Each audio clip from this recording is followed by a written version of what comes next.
Bismillahirrahmanirrahim. Assalamualaikum warahmatullahi wabarakatuh. Izin Prof. Hamidah, perkenalkan nama saya Wahyu Mulyadi bersama teman kelompok saya Bapak Iman Lubis di dalam mata kuliah model-model empiris ini. Izinkan kelompok kami untuk membahas terkait penggunaan variabel instrumental di dalam sebuah penelitian. Sebelumnya, izinkan saya terlebih dahulu untuk menyampaikan terkait bagaimana tutorial penggunaan variabel instrumental tersebut. Sebelumnya, saya izin share screen terlebih dahulu. Baik, di sini sudah terlihat tutorial bagaimana regresi dengan menggunakan instrumental variabel atau variabel instrumental atau IV regression di dalam SPSS atau Statistical Package for the Social Science versi 27. Jadi di sini kelompok kami yang diwakili oleh saya akan membahas bagaimana penggunaan variabel instrumental di dalam SPSS. Baik, sebelumnya di dalam pendahuluan kita bahas terlebih dahulu apa sih yang dimaksud dengan variabel instrumental dan kapan variabel instrumental digunakan di dalam sebuah penelitian, khususnya penelitian yang menggunakan software SPSS. Baik, sebelumnya regresi dengan variabel instrumental atau instrumental variable regression atau IV regression digunakan ketika terdapat masalah endogenitas dalam model regresi di sini. Nah, masalah endogenitas ini di dalam regresi bisa terjadi dikarenakan adanya bias atau ketidakkonsistenan di dalam estimasi atau memprediksi hasil dari penelitian.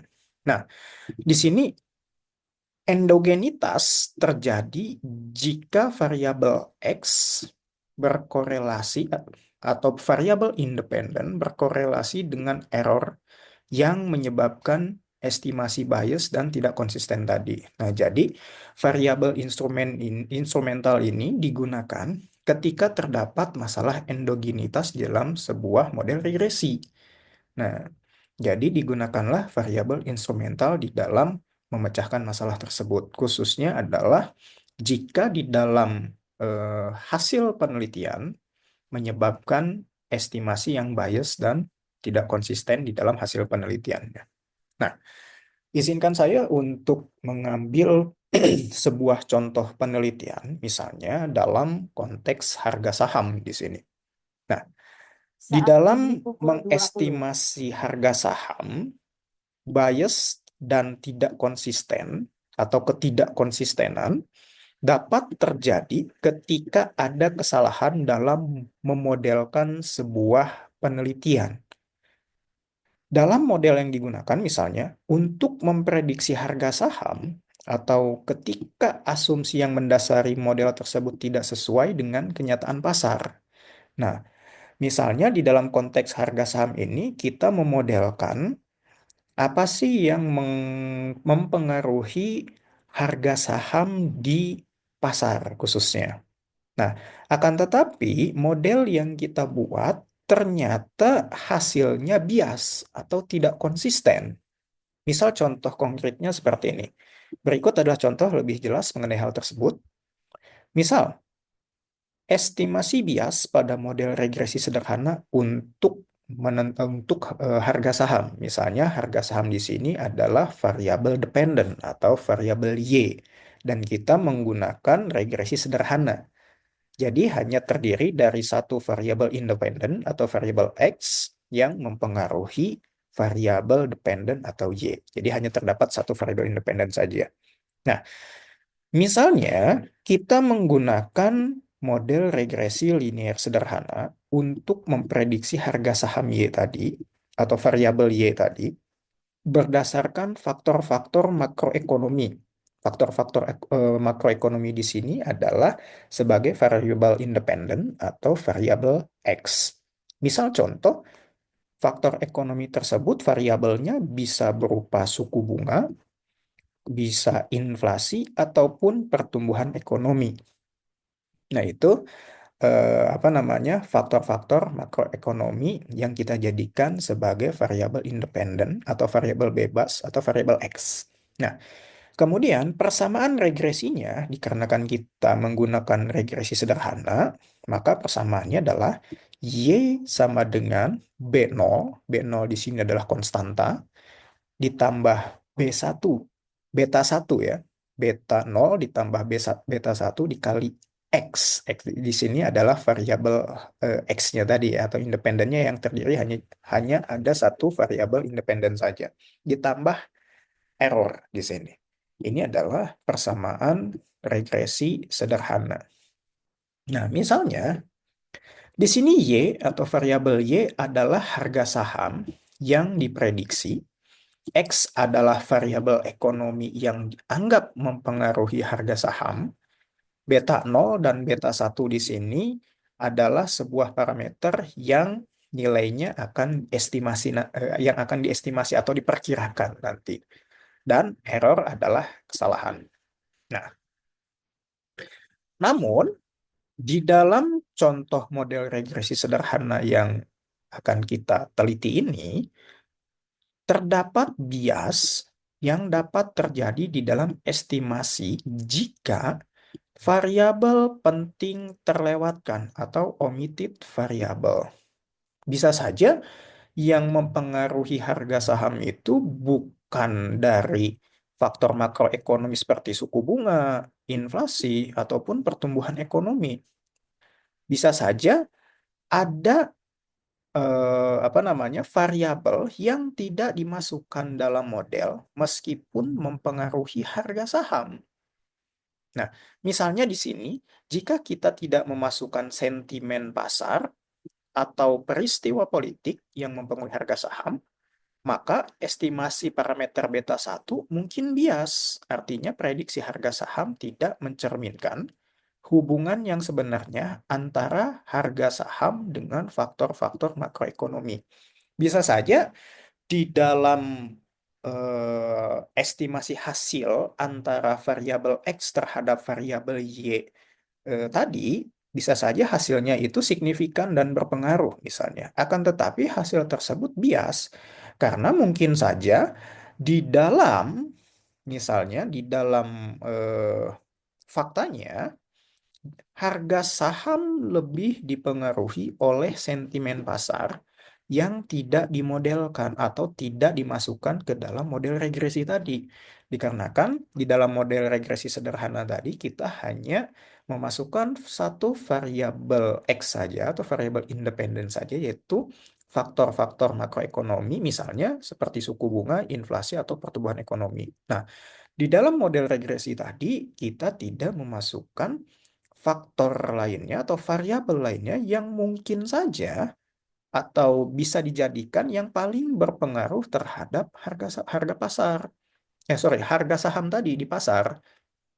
Nah, contohnya apa? Contohnya misalnya peristiwa politik ataupun sentimen pasar. Nah, kemudian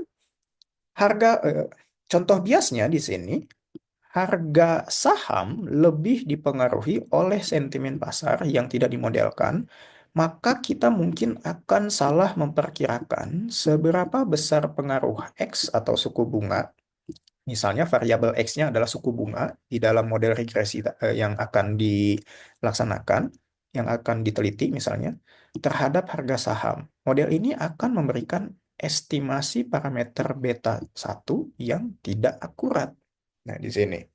Nah, mungkin saja faktor-faktor yang mungkin kita anggap bisa mempengaruhi harga pasar, hasilnya akan bias dikarenakan di dalam pemodelan persamaan regresinya kita tidak memasukkan variabel lain yang mungkin saja lebih mempengaruhi variabel Y tadi atau harga saham tadi. Nah, jika terjadi hal seperti ini, untuk mengatasinya adalah kita menggunakan variabel instrumental di sini. Nah, variabel instrumental ini dilambangkan sebagai variabel Z. Ya, untuk mempermudah di dalam penyebutan variabelnya. Jadi variabel instrumental di sini disimbolkan sebagai variabel Z. Nah, variabel instrumental atau Z ini harus memenuhi dua syarat yang utama. Yang pertama adalah relevansi, yaitu Z berkorelasi dengan X, atau variabel instrumental ini berkorelasi atau berhubungan dengan variabel independen atau variabel bebas atau variabel X ya di sini. Itu syarat yang pertama. Jadi ada hubungan ya, ada korelasinya antara variabel instrumental dengan variabel independennya. Kemudian syarat yang kedua adalah validitas atau eksogenitas. Z tidak berkorelasi dengan error di sini atau tidak berhubungan dengan errornya atau tidak berhubungan secara langsung dengan tidak berhubungan secara langsung dengan variabel y-nya. Nah, kemudian bagaimana cara menggunakan variabel instrumental ketika terjadi bias di dalam sebuah penelitian? Nah, teknik yang paling umum digunakan adalah regresi dengan variabel instrumental adalah dengan cara two stage least square atau 2SLS di sini atau dua regresi ya, kalau bahasa sederhananya. Ya, jadi itu pembahasan pendahuluan bagaimana variabel instrumental digunakan di dalam sebuah penelitian. Nah, jadi pada intinya, variabel instrumental digunakan ketika di dalam sebuah penelitian terjadi endogenitas atau terjadi bias di dalam estimasi hasil dan hasilnya tidak konsisten. Maka diperlukan variabel instrumental di dalam penelitian tersebut. Caranya bagaimana? Yaitu dengan menggunakan teknik two-stage least square atau 2SLS. Nah, di sini kita akan membahas contoh kasus dan data yang bisa dipergunakan di dalam penggunaan variabel instrumental. Jadi untuk pengolahan data ini kita akan membuat simulasi data saja. Jadi bukan berasal dari data yang konkret gitu. Jadi ini adalah data simulasi. Nah, contoh kasusnya misalnya di sini kita ingin meneliti pengaruh faktor-faktor mikroekonomi. Kalau tadi kan faktor makroekonomi ya. Nah, kalau, kalau di dalam contoh kasus kali ini kita akan meneliti pengaruh faktor-faktor ekonomi. Misalnya di sini faktor mikroekonominya adalah pendapatan perusahaan atau variabel X atau variabel independennya atau variabel dependennya, atau variabel bebasnya terhadap harga saham atau variabel terikat atau variabel dependen atau variabel Y. Nah, jadi kita akan membahas pengaruh faktor mikroekonomi yang diwakili oleh variabel X atau pendapatan perusahaan terhadap variabel Y atau harga saham. Tetapi di dalam penelitian ini diduga bahwa pendapatan perusahaan atau variabel X dipengaruhi oleh faktor-faktor mikroekonomi lainnya yang juga mempengaruhi harga saham seperti contoh di pendahuluan tadi diperkirakan atau diduga terjadi masalah endogenitas di sini atau apabila penelitian ini tetap dilanjutkan maka dikhawatirkan hasil dari pengukuran atau estimasi hasilnya menjadi bias atau tidak konsisten. Nah, kemudian di sini apabila misalnya diduga terjadi endogenitas di dalam eh, kasus penelitian kita, untuk menyelesaikan masalahnya, kita misalnya menggunakan aset perusahaan. Di sini disimbolkan Z ya. Nah, sebagai variabel instrumentalnya. Karena aset perusahaan berkorelasi dengan pendapatan, tetapi tidak langsung mempengaruhi harga saham di sini. Nah, misalnya di dalam penelitian yang akan kita lakukan, misalnya kita ingin melakukan penelitian bagaimana pengaruh pendapatan terhadap harga saham.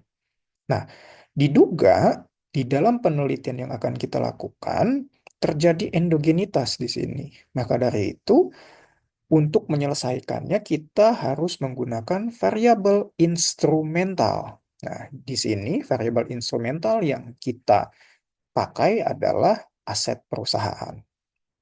Sehingga model regresi utamanya adalah Y sama dengan beta 0 ditambah beta 1 dikali X ditambah error. Nah, karena yang kita lakukan sekarang pemodelannya adalah berupa regresi sederhana. Jadi hanya terdiri dari satu variabel X ya, yang mempengaruhi variabel Y. Nah, kalau misalnya kita menggunakan lebih dari satu variabel X atau minimal dua, maka kita menggunakan multiple regression. Nah, perumusannya pun perumusan persamaannya pun berbeda. Akan tetapi di sini karena kita menggunakan analisis regresi sederhana, maka persamaannya adalah Y sama dengan beta 0 ditambah beta 1 dikali X ditambah error. Nah, di mana Y di sini adalah variabel terikat atau variabel dependent atau variabel Y yaitu harga saham. Kemudian X-nya di sini adalah variabel independen atau variabel bebasnya berupa pendapatan perusahaan atau variabel endogennya ya yang diduga terjadi endogenitas. Makanya di sini disebut variabel endogen. Kemudian Z-nya di sini adalah aset perusahaan atau variabel instrumental yang digunakan untuk mengatasi masalah endogenitas tadi di dalam variabel X. Nah, itu adalah persamaan atau pemodelan penelitian yang akan kita lakukan pada kesempatan kali ini. Nah, kita menggunakan data contoh di sini yang akan kita gunakan di dalam SPSS nanti. Jadi data ini adalah berupa data fake ya atau data simulasi saja, bukan berasal dari data yang sesungguhnya. Misalnya di sini kita memiliki data perusahaan A sampai dengan perusahaan E. Di sini kita mempunyai variabel Y-nya, yaitu harga saham. Di sini ada 5 periode. Kemudian pendapatan sebagai variabel X di sini ada 5 periode juga. Dan variabel Z di sini atau variabel instrumental di aset perusahaan ada 5 periode juga. Nah, berdasarkan data yang kita dapat seperti ini, kita akan mensimulasikan atau izinkan saya untuk mentutorialkan bagaimana penggunaan variabel instrumental di dalam penelitian kali ini.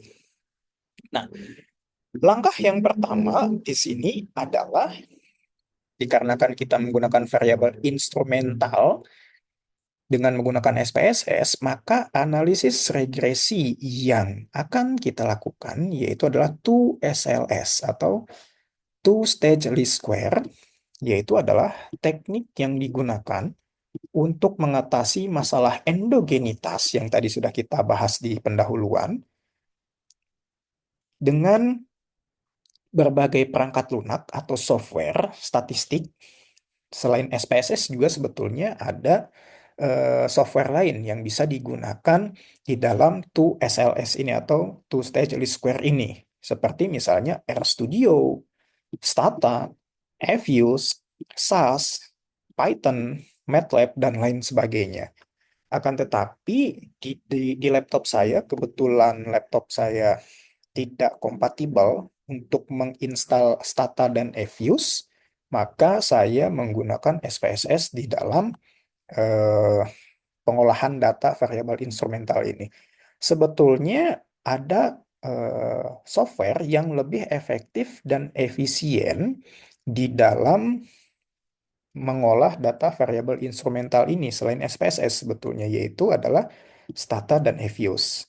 Karena di dalam SPSS sendiri sebetulnya tidak ada fitur langsung untuk bisa mengolah data variabel instrumental. Maka dari itu di dalam SPSS kita harus melakukan 2 kali uji regresi Nah, kalau di dalam Stata dan Evius, karena di dalam software tersebut terdapat fitur untuk mengolah data instrumental variable atau IV regression di dalam softwarenya, maka tidak harus apa namanya melakukan dua uji regresi seperti di dalam SPSS. Jadi Stata dan Evius ini sebetulnya lebih efektif dan efisien di dalam melakukan pengolahan data menggunakan variabel instrumental. Akan tetapi di dalam MacBook, khususnya produk-produk Apple itu eh, tidak bisa diinstal software Stata dan Evius tadi.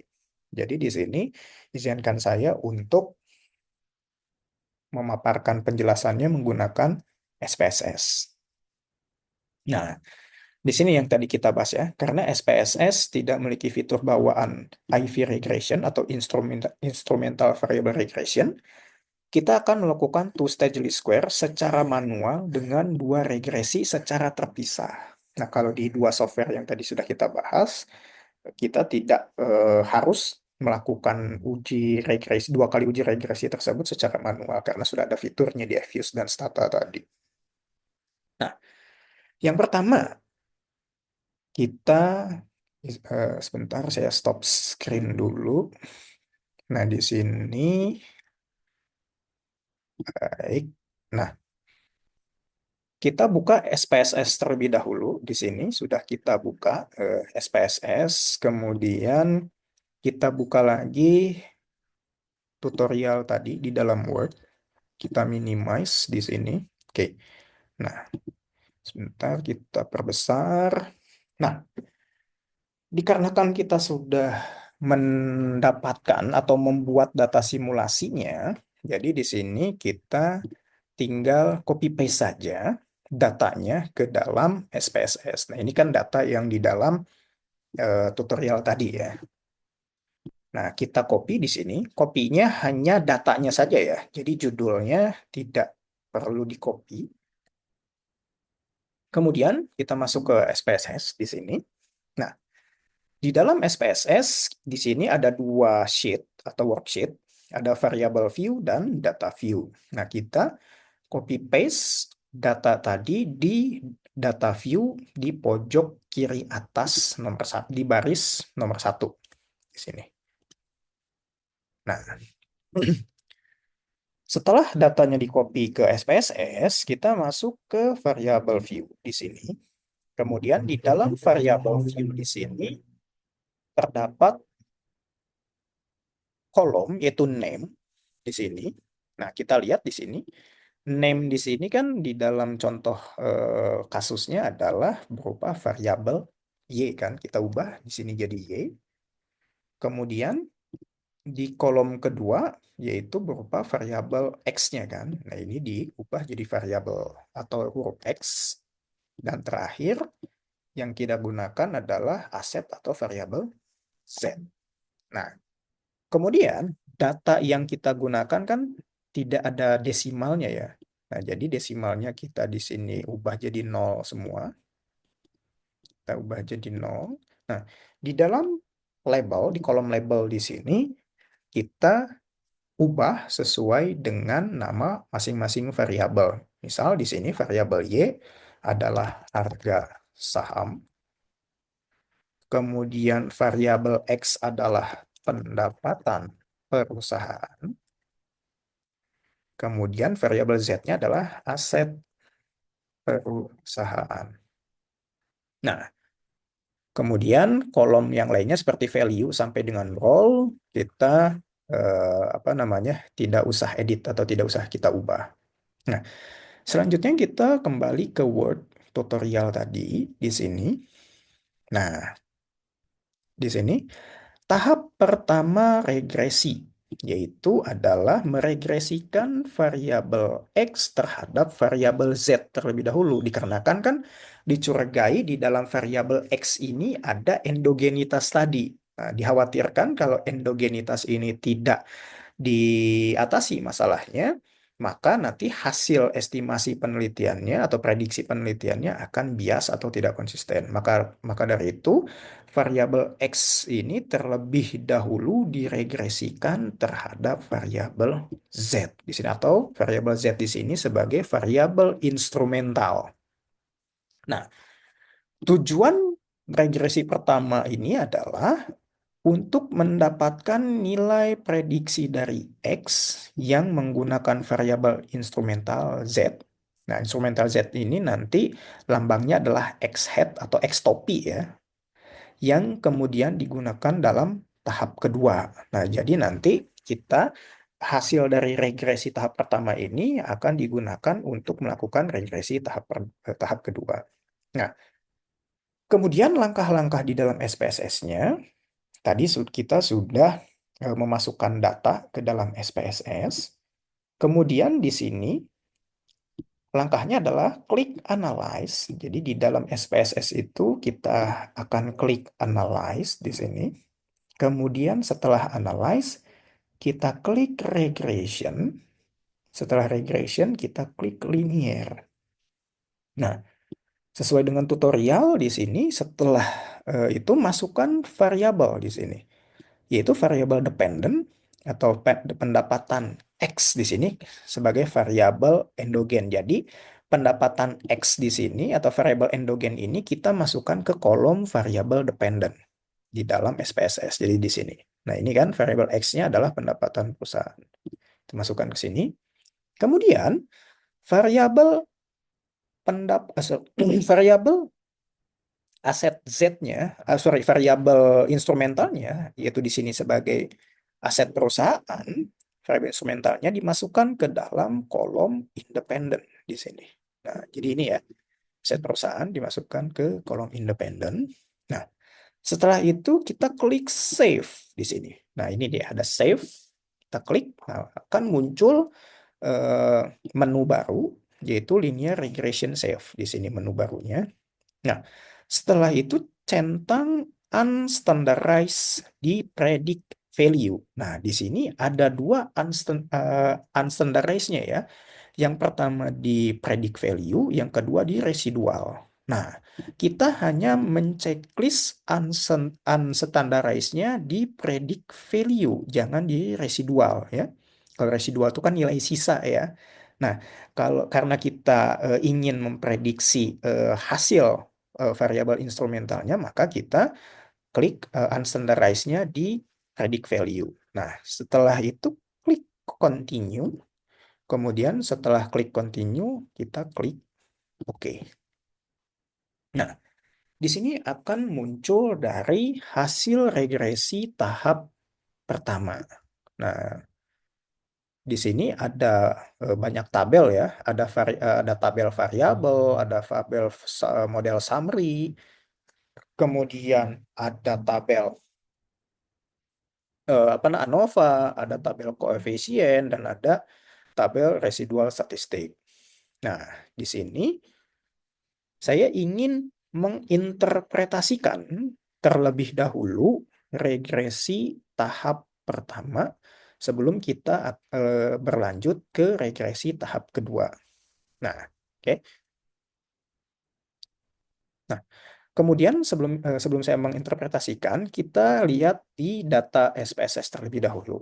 Nah, di sini di data SPSS muncul kolom, sorry bukan kolom, tapi baris baru di keempat, yaitu dengan nama pre_1 atau prediction 1 di sini.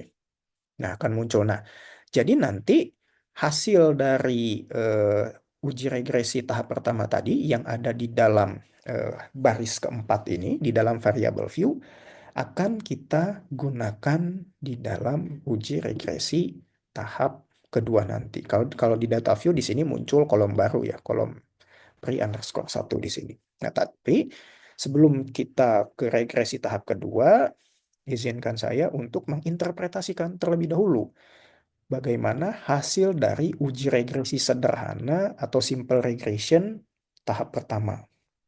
Nah, dari berbagai jenis tabel yang muncul di dalam hasil output SPSS-nya, kita hanya menggunakan yang pertama adalah model summary di sini. Nah, jadi model summary yang di sini kita pindahkan misalnya ke Word di sini. Kebetulan saya sudah pindahkan ke Word. Nah, ini dia hasilnya. Model summary-nya di Word sama ya. Di sini ada R, kemudian ada R square, adjust R square, dan standar error. Nah, di sini sama ya, dari hasil regresi yang sudah kita lakukan tadi. Kemudian kita interpretasikan hasilnya. Di sini kita mulai dari koefisien korelasi atau R di sini. Atau koefisien determinan.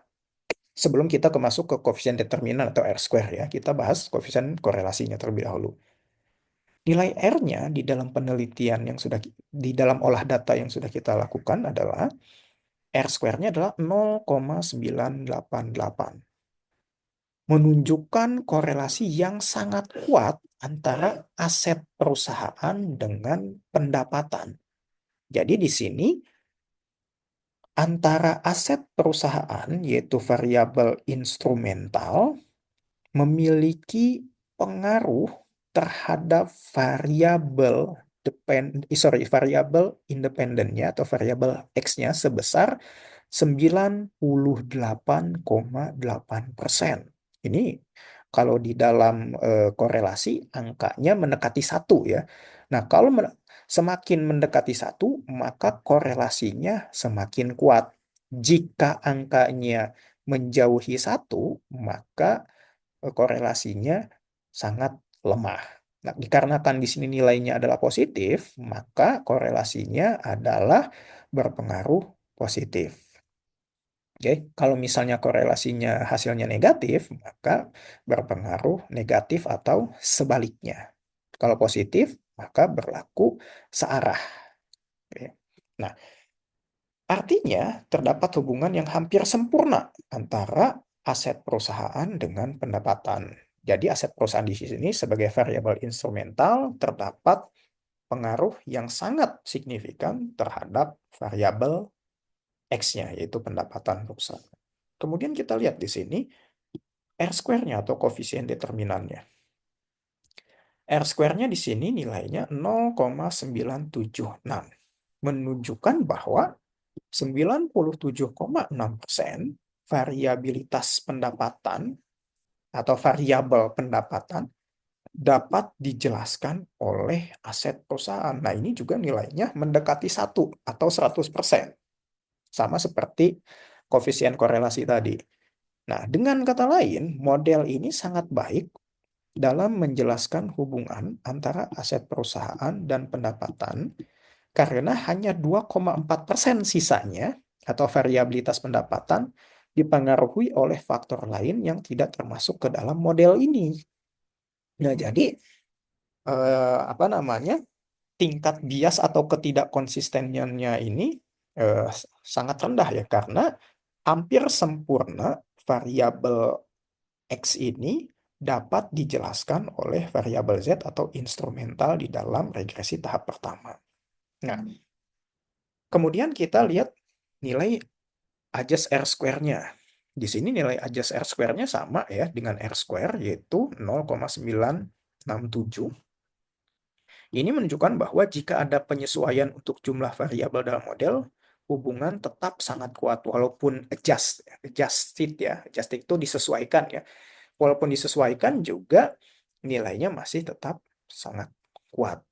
Nah, adjust R square lebih baik digunakan pada R square ketika ada lebih dari satu variabel independen karena memperhitungkan jumlah variabel dalam model. Nah, kenapa R square dan adjust R square-nya di dalam penelitian ini sama nilainya? Dikarenakan di dalam penelitian kali ini kita hanya menggunakan satu variabel X. Jadi sebetulnya tidak disesuaikan pun tidak menjadi masalah ya, karena yang kita gunakan pun hanya satu variabel X. Nah, ketika kita menggunakan lebih dari satu variabel X, maka nilai koefisien determinan atau R square dengan adjust R square-nya akan berbeda. Nah, karena di sini kita hanya menggunakan analisis regresi sederhana, maka adjust R square dan R square-nya nilainya sama. Oke, baik. Kemudian, standar error of the estimate atau SII-nya di sini kita lihat adalah 0,862 di sini. Oke. Menunjukkan standar deviasi dari residual atau kesalahan prediksi model. Nah, semakin kecil nilai SII, semakin baik model dalam prediksi. Nilai 0,862 tergolong rendah, yang menunjukkan bahwa model memiliki akurasi yang sangat tinggi di sini. Maka kesimpulannya adalah di dalam regresi tahap pertama yang sudah kita lakukan, model regresi ini sangat kuat karena memiliki nilai R yang mendekati 1, yang menunjukkan hubungan yang sangat kuat antara aset perusahaan dengan pendapatan. Kemudian 97,6%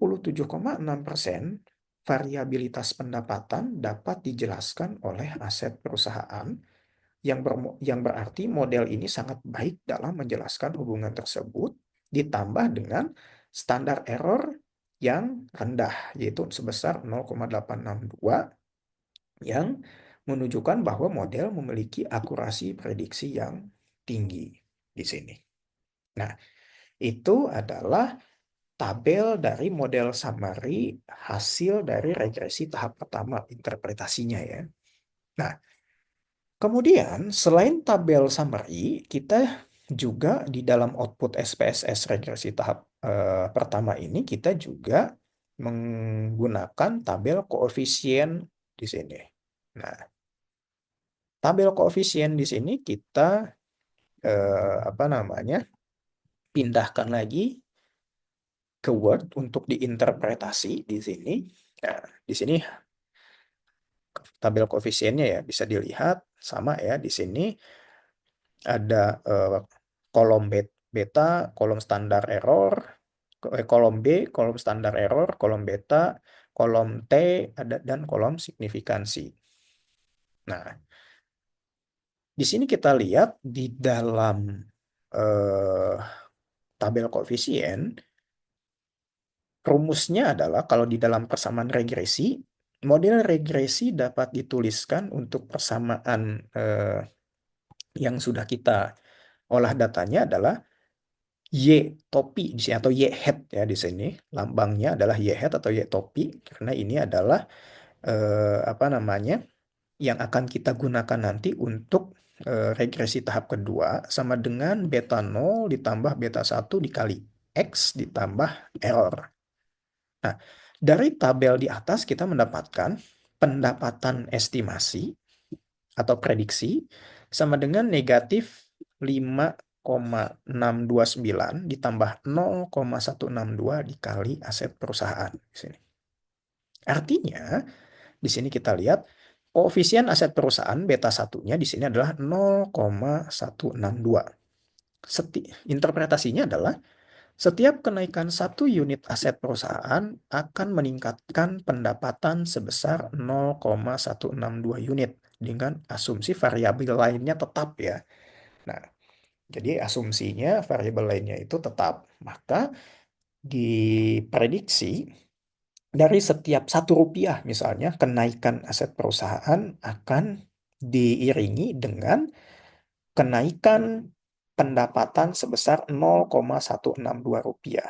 Nah, jadi pengaruhnya searah ya, karena hasilnya adalah positif. Tapi kalau hasilnya negatif, maka interpretasinya adalah dari kenaikan 1 unit aset perusahaan akan menurunkan pendapatan sebesar 0,162 unit kalau hasilnya negatif. Tapi karena ini hasilnya positif, searah, maka dari setiap kenaikan Rp1 atau 1 unit aset perusahaan akan diikuti dengan peningkatan pendapatan sebesar 0,162 unit atau rupiah. Oke. Kemudian kita akan menginterpretasikan standar betanya di sini. Nilai standar betanya di sini adalah ini ya, 0,988. Menunjukkan bahwa aset perusahaan memiliki pengaruh yang sangat kuat terhadap pendapatan karena mendekati 1, yang tadi sudah kita bahas di dalam tabel model summary ya. Nah, kemudian di sini kita uji signifikansi koefisiennya atau t-testnya di sini. Ya. kita akan uji secara parsial maupun simultan. Dikarenakan kita hanya satu variabel X ya, jadi uji parsial dan simultannya ya sama gitu ya. Nah, di sini konstanta atau interceptnya adalah T sama dengan min 2 dengan tingkat signifikansinya adalah 0,064. Nah, di sini nih signifikansinya di kolom signifikansi adalah 0,064. Nah, karena signifikansi nilai p-value-nya lebih besar daripada 0,05, oke, konstanta tidak signifikan secara statistik. Ini berarti intercept minus 5629 mungkin tidak memiliki arti penting di dalam model ini. Jadi bisa saja diabaikan ya kalau untuk nilai signifikansi yang ini.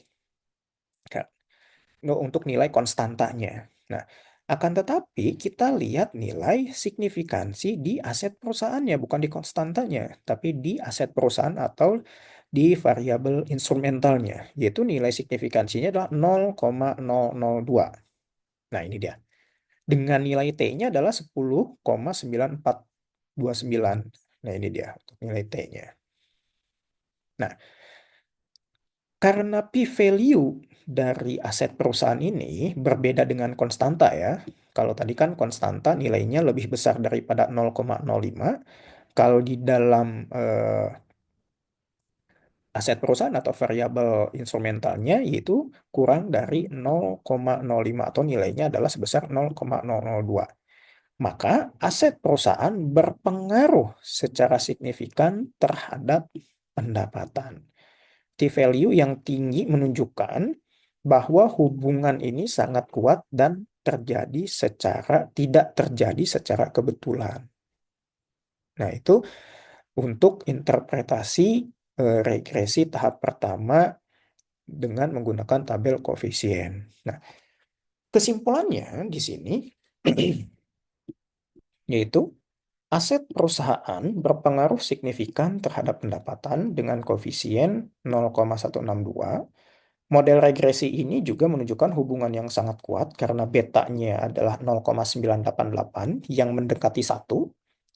Kemudian tingkat signifikansi p-value-nya di sini 0,002 yang menunjukkan bahwa hasil ini dapat diandalkan. Nah, jadi di dalam regresi tahap pertama di sini kita sudah apa namanya melakukan apa namanya atau mengatasi masalah endogenitas di dalam variabel X dengan menggunakan variabel instrumental. Ternyata variabel instrumental yang digunakan ternyata berpengaruh secara signifikan terhadap variabel X yang nanti akan kita gunakan untuk memprediksi variabel Y. Nah, jadi setelah ini kita akan melakukan regresi tahap kedua. Oke. Kemudian di sini kita kembali lagi ke atas. Nah, di sini tahap kedua regresi Y terhadap X hat. X hat ini adalah yang tadi sudah kita apa namanya lakukan di regresi tahap pertama ya, nilai X hat ini ya. Kemudian tujuan dari tahap ini adalah menggunakan hasil dari prediksi X dari tahap pertama sebagai variabel independen terhadap variabel Y. Nah, jadi variabel X-nya ini disebut sebagai X hat atau X topi ya. Kalau di dalam bahasa Indonesia itu X topi namanya. Nah, kemudian kita kembali lagi ke SPSS tadi ya. Nah, di sini kita ke variabel view di sini. Nah, di sini muncul apa namanya baris baru ya prediction 1_1 di data juga ada kolom baru prediction_1. Nah, ini adalah variabel X hat tadi atau X topi yang dari hasil regresi di tahap pertama yang akan kita gunakan ke dalam regresi tahap kedua. Nah, caranya adalah kita lihat di sini langkah-langkah di SPSS di regresi tahap kedua. Di sini adalah kita klik SPSS-nya, kemudian kita klik Analyze. Nah, setelah klik Analyze di sini, kita klik regression kembali seperti tahap pertama tadi, kemudian kita klik linear. Nah, kemudian di sini karena di menu linear regressionnya sudah ada apa namanya atau belum bersih ya, kita clearkan terlebih dahulu dengan cara meresetnya di sini. Nah, kita sudah klik reset kan sudah clear kembali ya. Nah, jadi nanti jangan lupa di clear terlebih dahulu untuk melakukan linear regression tahap kedua. Nah, kemudian di linear regression tahap kedua kita akan memasukkan variabel harga saham di sini atau variabel Y ke kolom dependent di sini. Nah, kita cari di sini variabel Y harga saham mana? Oh, ini dia. Kemudian kita masukkan ke dalam kolom dependent. Nah, setelah itu di sini kita masukkan kembali pre underscore 1 atau nilai prediksi dari tahap pertama. Nah, di sini namanya adalah unstandardized prediction tadi ya. Nah, di sini kita klik kemudian masukkan ke dalam kolom independent di sini. Oke. Kemudian kita langsung saja klik OK. Nah, setelah kita klik OK, muncul kembali output hasil regresi tahap kedua. Nah, di sini sudah muncul kembali hasil output regresi tahap kedua. Hasilnya sama ya, tabel-tabel hasil output tahap keduanya. Di sini dimulai dari tabel variabel sampai dengan koefisien.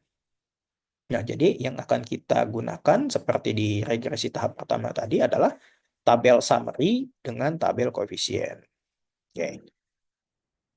Setelah ini, kita seperti tahap pertama akan menginterpretasikan regresi tahap kedua.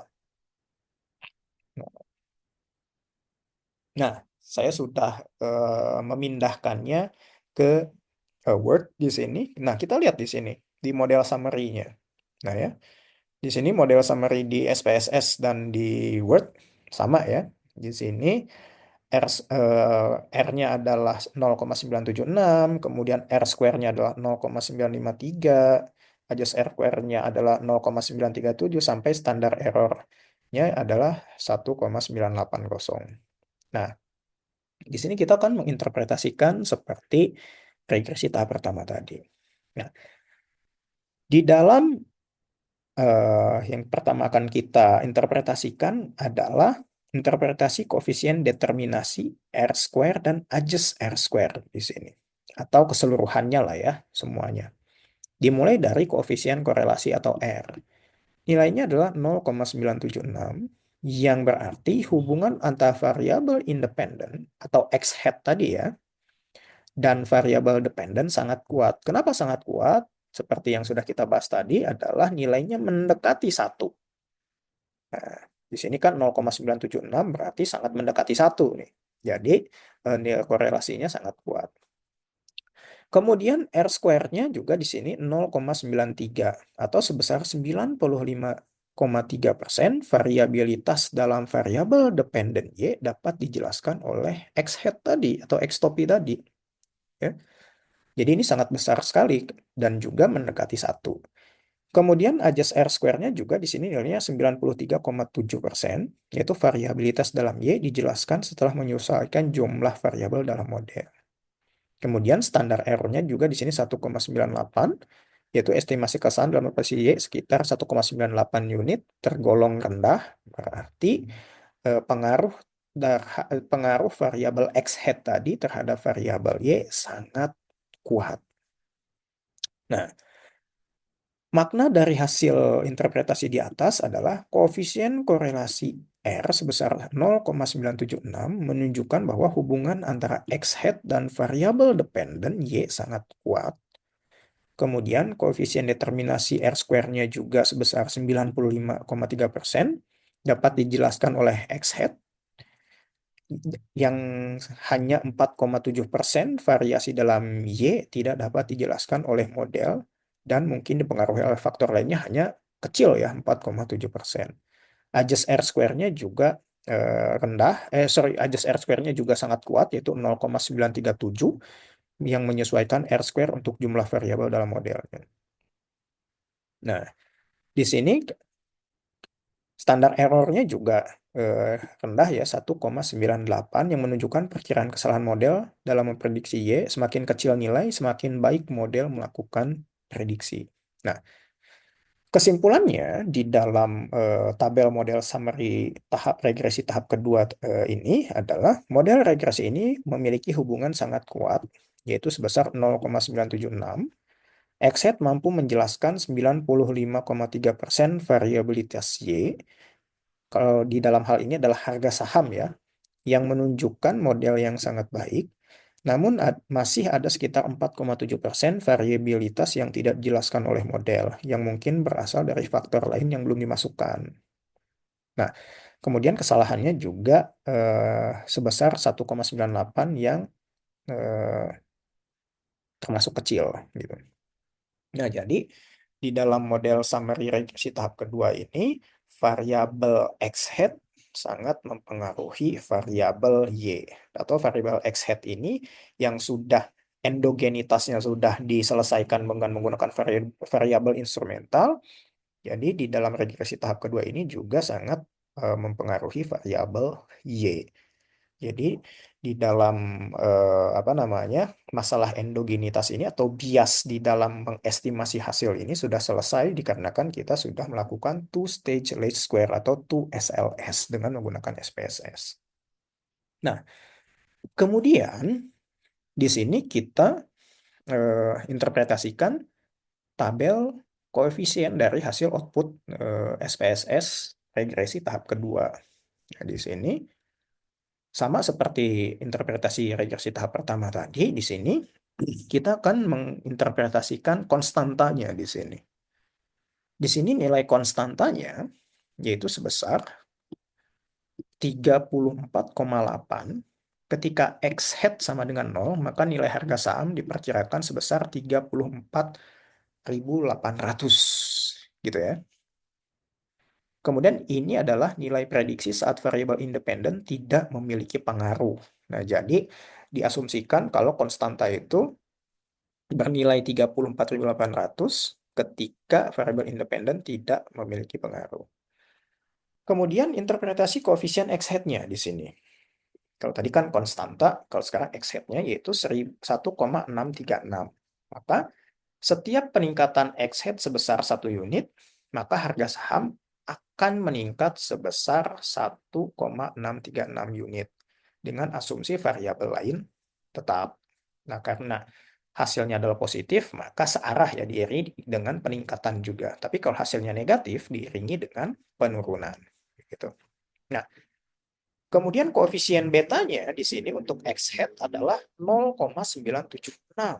Nah, yang ini ya, menunjukkan bahwa X-Head memiliki pengaruh yang sangat kuat terhadap harga saham karena mendekati 1. Seperti yang sudah kita bahas di regresi tahap pertama tadi, jika hasil koefisiennya mendekati 1, maka diasumsikan atau diinterpretasikan hasilnya memiliki pengaruh yang sangat kuat. Nah, kemudian kita menginterpretasikan uji signifikansi di sini. Nah, uji signifikansinya menggunakan T statistik. T hitung untuk X hat atau X topinya itu sebesar 7,794. Nilai ini jauh lebih besar dari 2 untuk signifikansinya di sini adalah 5%, yang menunjukkan bahwa X hat berpengaruh signifikan terhadap harga saham. Kemudian kita lihat juga nilai signifikansinya atau p-value-nya selain T statistiknya. Di sini signifikansi dari X hat-nya adalah 0,00 sorry, mana tadi ya? Sorry, 0,002 ini ya. Nah, untuk konstantanya 0,002 di sini. Signifikansi konstanta 0,002 yaitu lebih kecil dari p-value nilai p-value sebesar 0,05. Maka konstanta dalam model ini signifikan secara statistik. Kemudian untuk signifikansi X hat-nya di sini adalah 0,004. Nah, di sini ya. 0,004. 0,004 ini juga nilainya lebih kecil dari 0,05. Artinya kalau lebih kecil, X-head berpengaruh atau X-topi berpengaruh signifikan terhadap harga saham dengan tingkat kepercayaan 95%. Gitu. Jadi eh, X-head ini berpengaruh signifikan secara positif terhadap apa namanya Y atau pendapatan setelah kita selesaikan masalah endogenitasnya sangat berpengaruh terhadap variabel Y atau harga saham di sini.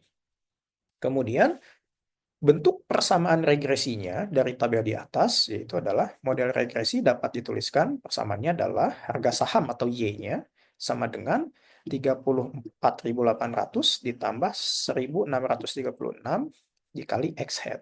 Nah, interpretasinya jika X head bertambah 1 unit, maka harga saham meningkat sebesar 1.636 unit atau 1,636 unit.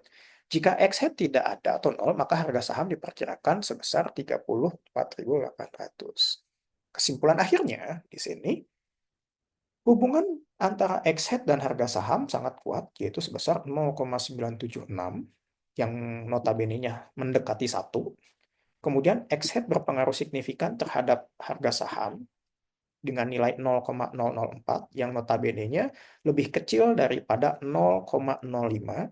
Kemudian model regresi dapat digunakan untuk prediksi tetapi perlu diuji asumsi klasik agar lebih valid. Oke. Nah, sebelumnya saya ingin menjelaskan terlebih dahulu ya. Dikarenakan di dalam tutorial eh, kali ini, sebetulnya sebelum kita melakukan uji regresi, ya, mau itu uji regresi sederhana ataupun multiple regression, sebetulnya ada tahapan yang harus dilewati dahulu sebelumnya, yaitu uji asumsi klasik. Nah, uji asumsi klasik ini sebetulnya terdiri dari 4 uji lainnya. Yang pertama adalah uji normalitas dengan Kolmogorov-Smirnov ataupun menggunakan pivot, ataupun yang kedua uji heterokedastis, kemudian uji multikoliniaritas, uji autokorelasi. Nah, jadi itu adalah 4 uji asumsi klasik yang harus dilewati terlebih dahulu sebelum melakukan uji regresi. Ya, akan tetapi saya melewatkan uji asumsi klasik tersebut di dalam kesempatan tutorial penggunaan variabel instrumental dikarenakan takutnya terlalu panjang dan terlalu memakan waktu di dalam apa namanya tutorialnya. Nah, baik demikian Prof. Hamidah tutorial penggunaan variabel instrumental di dalam regresi dari kelompok saya dengan Bapak Iman Lubis dan terima kasih kepada teman-teman kolega dosen yang sudah berkenan untuk eh, meluangkan waktunya untuk memperhatikan penjelasan yang sudah saya buat. Sekali lagi, mohon maaf atas segala keterbatasannya. Saya sudahi presentasi tutorial penggunaan variabel instrumental di dalam regresi menggunakan SPSS. Saya akhiri, wabillahi taufiq wal hidayah. Wassalamualaikum warahmatullahi wabarakatuh.